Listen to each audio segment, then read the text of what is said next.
Hier in die skaapwagtersgrot buite Bethlehem dink ons terug aan die geboorte van Jesus, die Seun van God wat mens geword het, in eenvoud.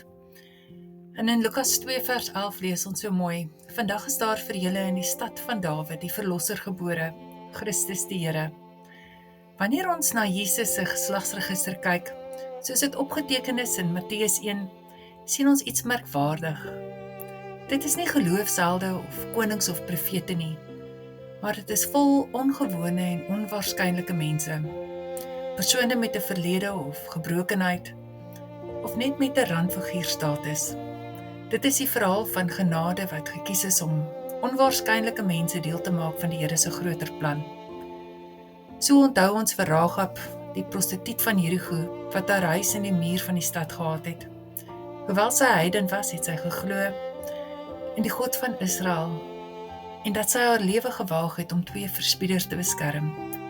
Die Here het haar geloof raak gesien, en later trou sy met Salmon, 'n man uit die stam van Juda, wat een van die verspieders was wat sy weggesteek het. En hulle het saam 'n seun gehad en hulle het hom Boas genoem. Boas sou later weer die ryk man in Bethlehem wees, die man wat met Rut trou, 'n weduwee uit die heidense land van Moab. Rut kies om Naomi en Naomi se God te volg, en word ook beloon met 'n plek in die messiaanse geslagsregister. Rut en Boas se seun is Obed, dit was Dawid se oupa. Eeue later staan daar weer 'n jong vrou, weer 'n onwaarskynlike keuse.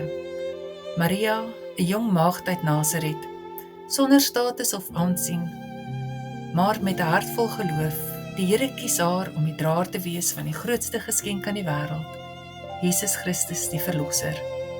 Jesus se geslagsregister is nie net 'n geskiedenis nie, dit is 'n getuienis.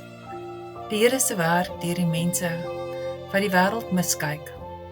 Hy kies gebrokenes, heidene en randfigure, uiteindelik gewone persone soos ek en jy, om sy verlossingsboodskap te verkondig. Glo ons dat die Here ons ook wil gebruik, ten spyte van ons herkoms en ons sonde.